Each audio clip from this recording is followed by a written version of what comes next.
America awards her killers, and they get ribbons and stripes and bars. I'm sensitive to the pain and suffering of the loss of life on that train, but I'm one of the rebellious slaves.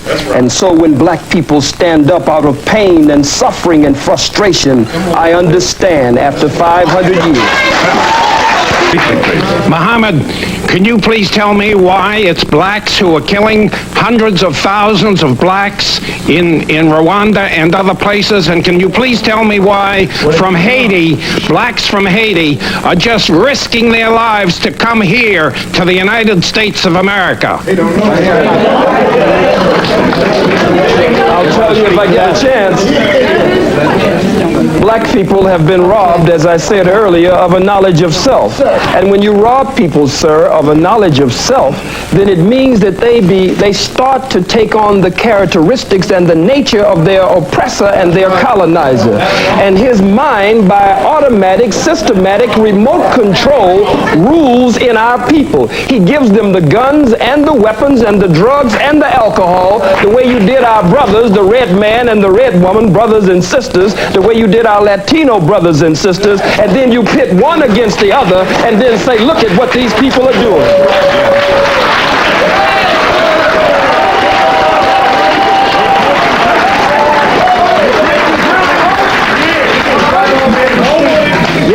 Adolf Hitler perpetrated the Holocaust. May I have your attention, please? Thank you. Adolf Hitler perpetrated the Holocaust on 11 million people that died, 6 million of which were Jews, 5 million were others. Am I to understand that you would very much support his way of doing things, and him for that matter? Sir, this is not reverse racism nor discrimination that you could tie into your statement on Hitler. If the slave master is whipping the slave and blood is running down the slave's back, and that's incidentally where the term cracker comes from the cracker man who had the crack of the whip on the slave's back. But if the slave takes the slave master's whip from him and starts whipping the slave master with his own whip, that is not reverse racism, that is not reverse discrimination, that is the slave getting out from under the yoke of bondage and oppression. I don't advocate what Hitler has done before the world. Hitler's struggle. I went to the Holocaust Memorial Museum and I tried to separate Hitler as a freak of nature from the rest of white people. But after all that we have gone through, I know that there's a little bit of Hitler in all white people and a lot of Hitler. And we'll be back in just a moment.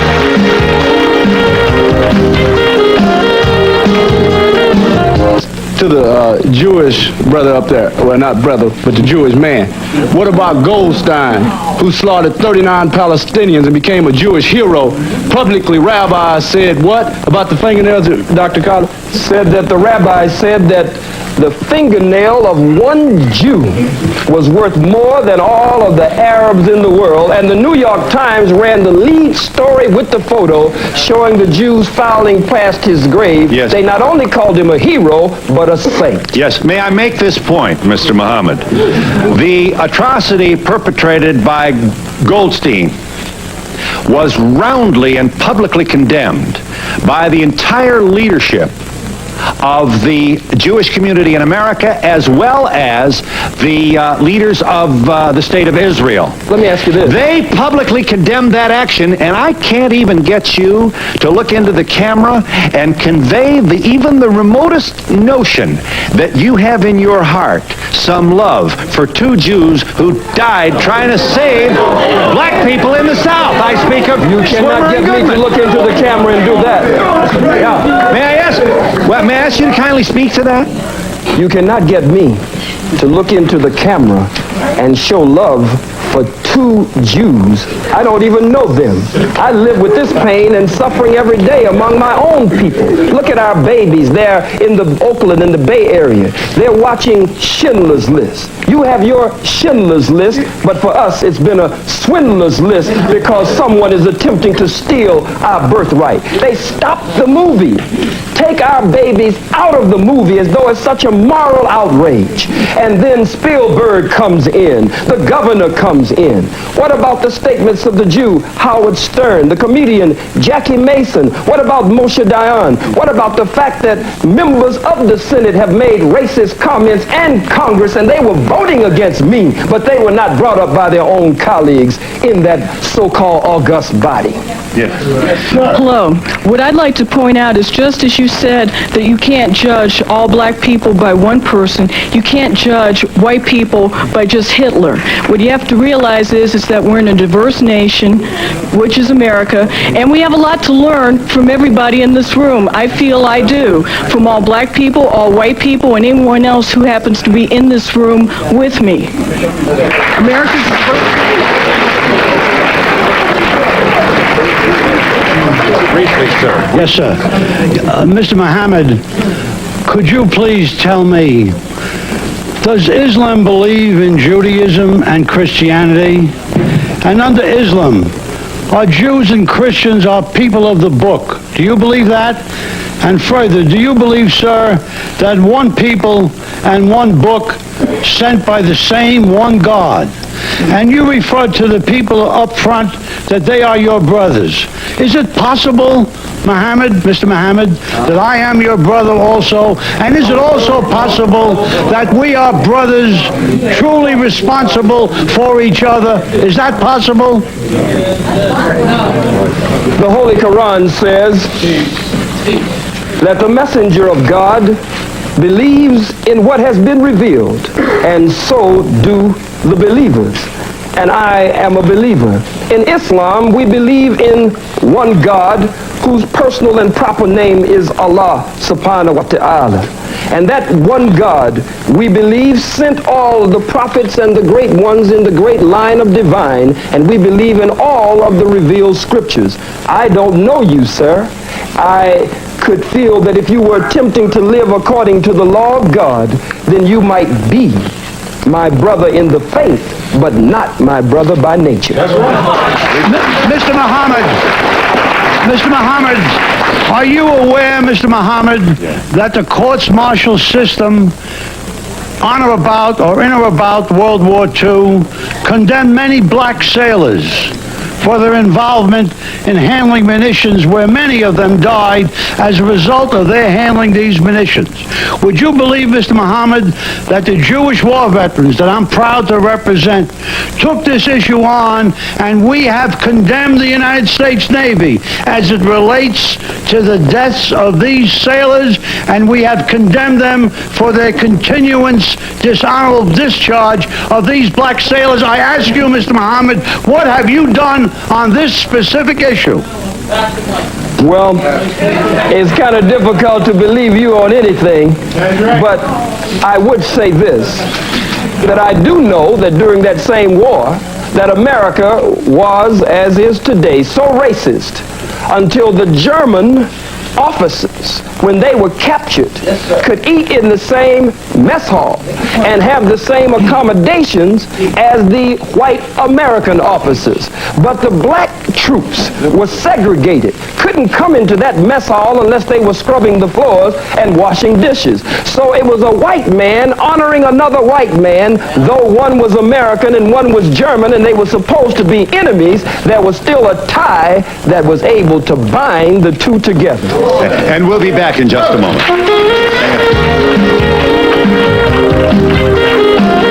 You want to show that? What is that? Is that a... It's a black man being burned alive with an audience like this cheering and applauding and tiptoeing to get in the picture. Yes, ma'am. Yes, hi.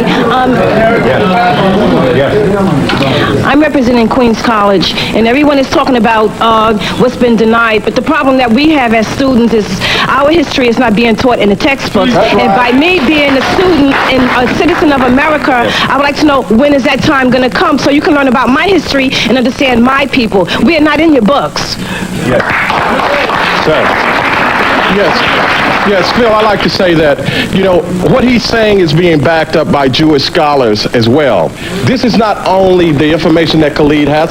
Jewish scholars have the information. I'm from Fort Worth, Texas. He came to Fort Worth, Texas, where the police department is killing black men wholesale. 6 black men have been killed in less than a year. But through his effort, there's been a change on the gang members' part in our community. So we appreciate Brother Khalid.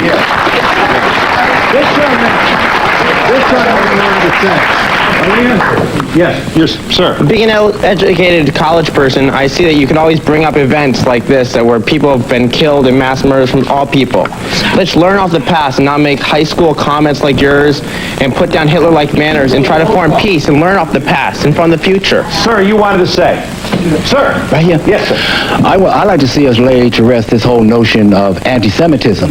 The one thing that is an incorrect statement, because the whole idea of a Semites were people who lived in southwestern Asia, including northeast Africa and the Arabian Peninsula, who spoke Ugaritic, who spoke Ge'ez, who spoke Ethiopic, spoke Hebrew, who spoke Arabic.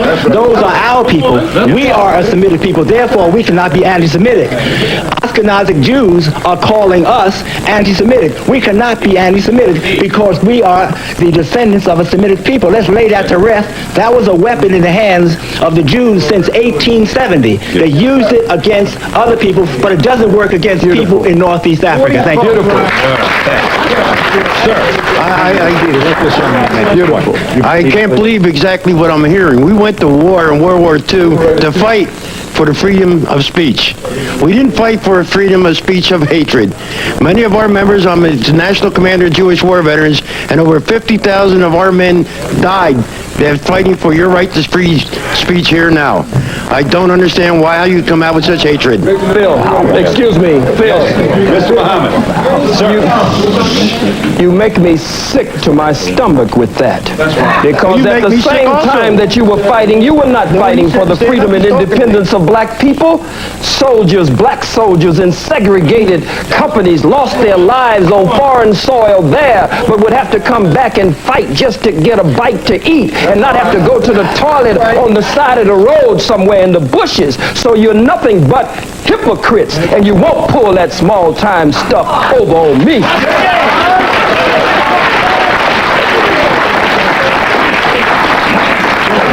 Yes, ma'am.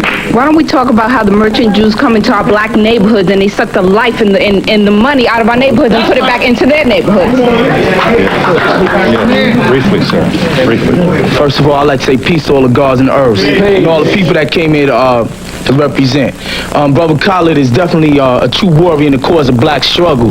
What I'd like to say as a young black youth is that I feel that America has subjected me to a Holocaust. You understand? From all my ancestors all the way back to even right now, Rodney King, the brother in Staten Island, all we've been subject to is death and destruction here. And as far as Jewish people in the Bible, it say that ye are of the synagogue of Satan. And I'd like to ask you people, why do you feel that you have cornered the market on sympathy, and why can't you feel the pain of the black Holocaust? Why do you think that when we say the black Holocaust that it's some blasphemous statement? I'd like for y'all to address that. Yes.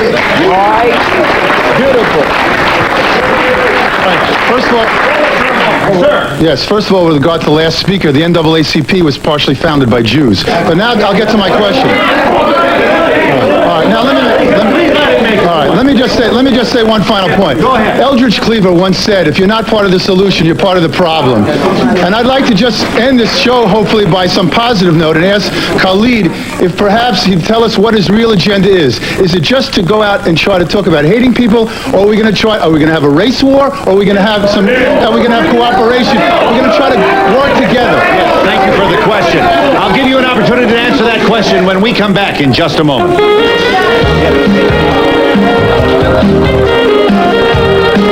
To our agreement with Khalid Mohammed, I'm pleased to share this number with you. This is the Black African Holocaust Council 800 number. 1-800-859-0170. I say again, this 800 number is 859-0170, the Black African Holocaust Council. The gentleman has a question of Mr. Mohammed. Are we going to preach hate? Are we going to have a race war? Where are we going, and what would you like to do to promote where you think we should go? We are taught by the Honorable Minister Louis Farrakhan to show courtesy, respect, and kindness, to be polite to all people as long as they are courteous, respectful, kind, and polite to us. That's right. But we must look at the fact that we don't teach hatred. Everywhere we go as black people, we face hatred. Look at it. Look at it. Angel food cake, white people say, is white. Devil's food cake, you say, is black. You wear white to weddings and black to funerals. Black ball, black male. You give us a blonde-haired, blue-eyed, pale-skinned, buttermilk complexion Jesus in contradiction to the black Jesus with nappy hair in the Bible. Our own babies, according to behavioral scientists, our baby girls, when confronted with choosing between a black doll and a white doll, there has been so much damage done, they choose the white doll and say the black doll is ugly. So racism is everywhere, and it's institutionalized. We cannot really be racist because racism is prejudice plus power. Nothing I say up here nor anywhere in the world will impact, stop fronting, will impact on any white folks in this audience, on your job, in politics, in economics, in housing, in the society. We don't have the power to do that, so we cannot be racist. You know what I'm saying?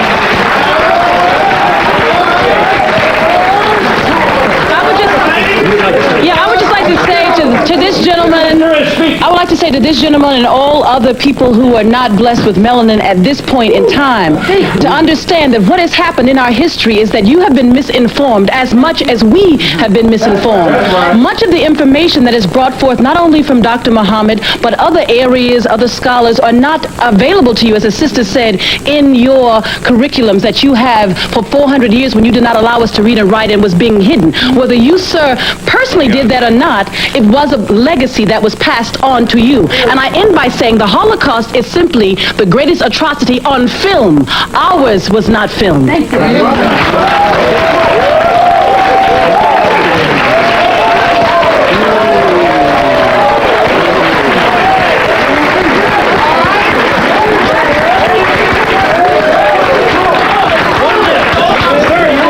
Yes.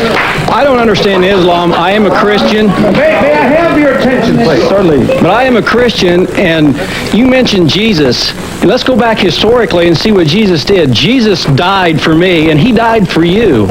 Jesus is a God that loves all men, and all men are created equal. I just wanted to answer the gentleman over here's question. This young man wants to answer you. With respect to the race war, there will be a battle between black and white. And I fast and pray today that God, Allah, in his good time, remove all white folks from the planet Earth. And we'll be back in just a moment.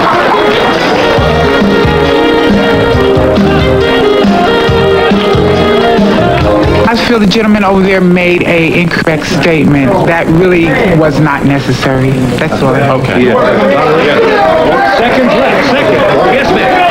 I just want to say that my love and loyalty goes to Dr. Mohammed. And sister over here is a little lost. She got the contact lenses and, you know, the fake lenses. But we won't go into that. You know, it's no news. All right. My point is, there is, you know, we seem to be attacking issues that really have no relevance. This is one man making a statement that is factual, like brothers and sisters said. These are in the books written by Jewish scholars. That's right. Not by him. He's just quoting, and we're attacking him. So, what's the name of this book, brother, please? Secret relationship between blacks and Jews. Okay. Yes. I have time only to thank you all. One question for the white audience that's watching this.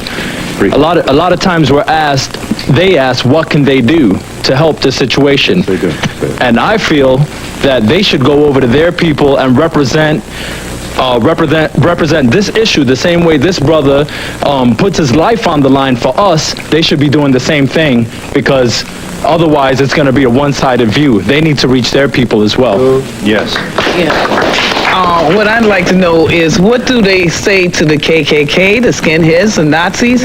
They're so worried about this one brother. What about them? Well, I don't know whether you want to suggest that all white folks support the KKK. Well, enough of them do. Yes. Yeah. Nobody says anything about, nobody disputes the facts or his facts. His facts are right and exact, and no scholar will debate Dr. Khalid because Dr. Khalid is right. I'm going to answer that lady's question. Half of the white population does not support KKK. But this gentleman up here is throwing prejudice towards white people only, and it's unfair.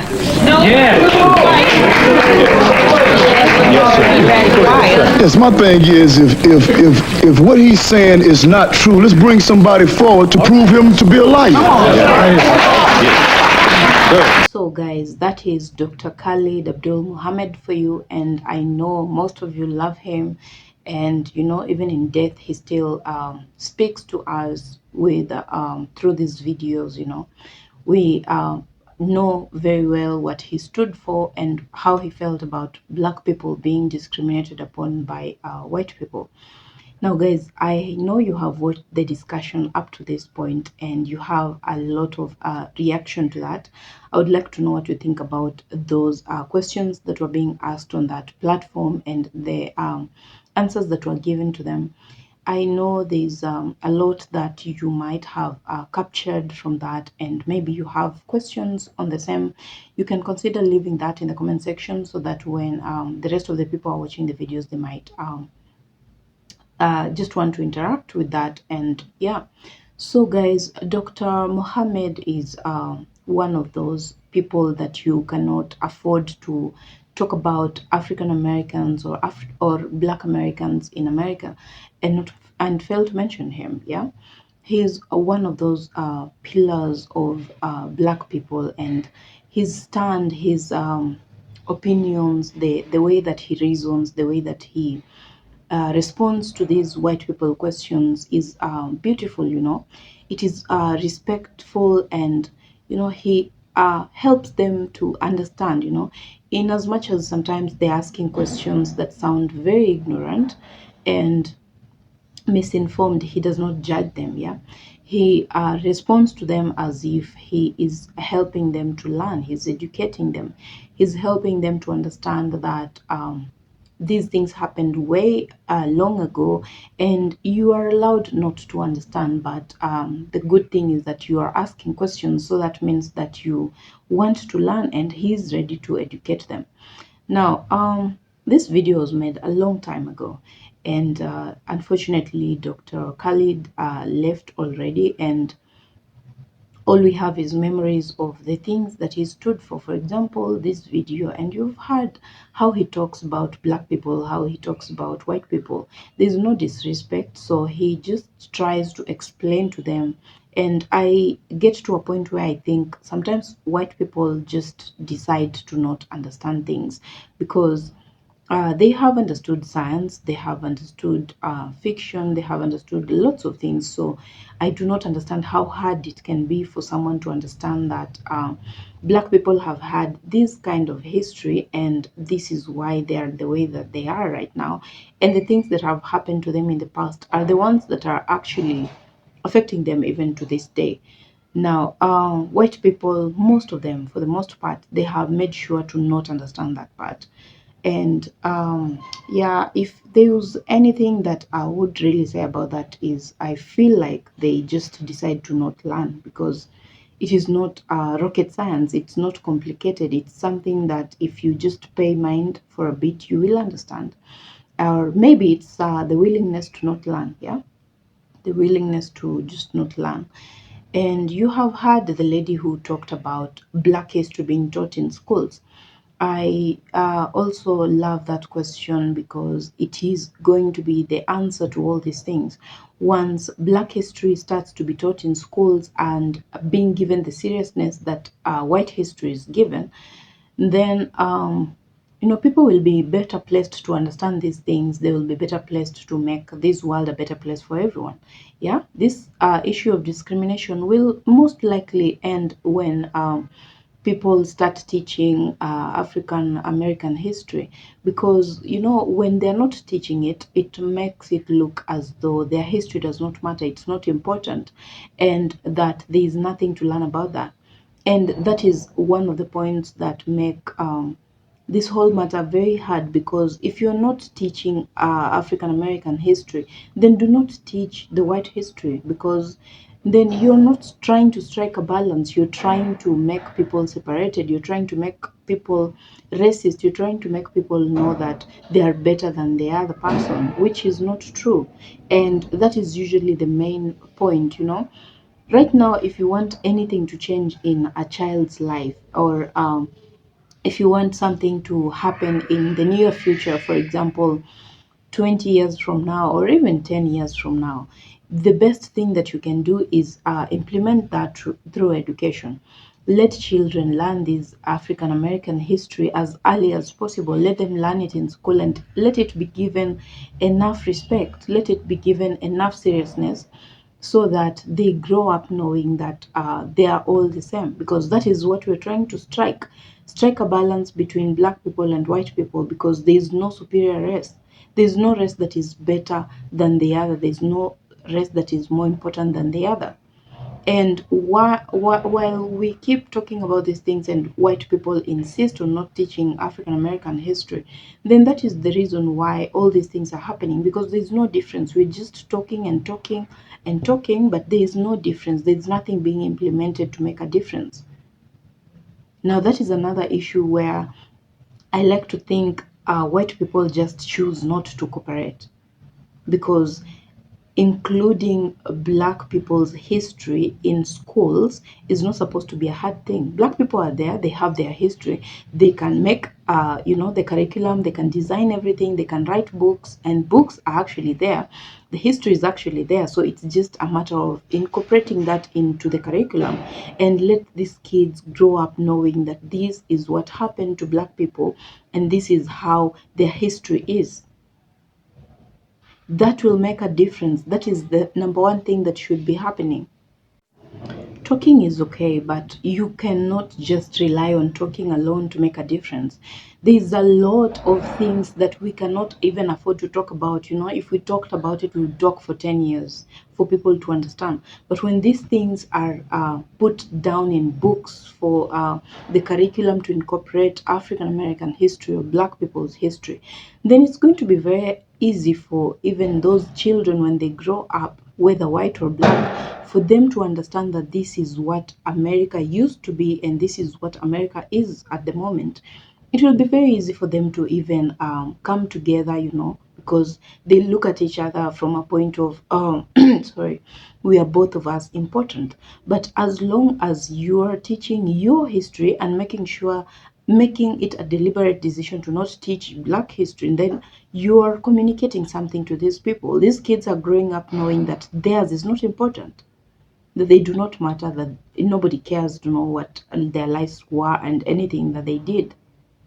And part of the reason why these white people keep insisting on not teaching the black history is because black history is beautiful, There's things to talk about. There's a lot of things that are good about black people.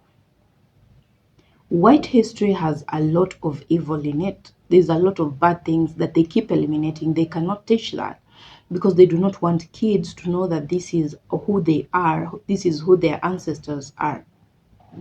And they know that black people were suppressed, they were oppressed by white people, and that's how they make sure that they do not teach black people history, because kids will grow up knowing that their ancestors were evil, which is the truth, which is the reality. But they avoid that at all costs and make sure that it's only black people that are having to carry that burden of everyday thinking and asking themselves lots and lots of questions of why aren't they important? Why aren't they being given an opportunity to know, to learn their own history? Why are you denying black people their own history? That is someone trying to make sure that you do not know yourself. And once you strip people naked of that identity, then you have brought in a bigger problem that they will leave to solve and even forget about learning their own history. White people do these things, and it is by design, you know. The thing that makes me very, very furious about it is the fact that they know what they are doing. It's not by accident that these things are the way they are. It's not by accident that these things are not being taught in school. It's not. It is by design, because they know that if they teach it, it's going to have an impact on the children that are going to be the adults in the near future. And that is exactly the result that they do not want. That is not the result that they desire. They know what they want, and what they want is what is happening currently. For black people to be discriminated upon, for racism to keep existing, and you know, for black people to always be talking about being tortured mentally, physically, emotionally, you know, spiritually. They're being denied even their own Jesus that the Bible says is black. White people have made it up to themselves to make sure that everyone else actually thinks that Jesus is white. Anything that is black is associated with bad, evil. But anything white is peace, anything white is good. Those are the things that they have done to Africans, to African Americans, to black people in general.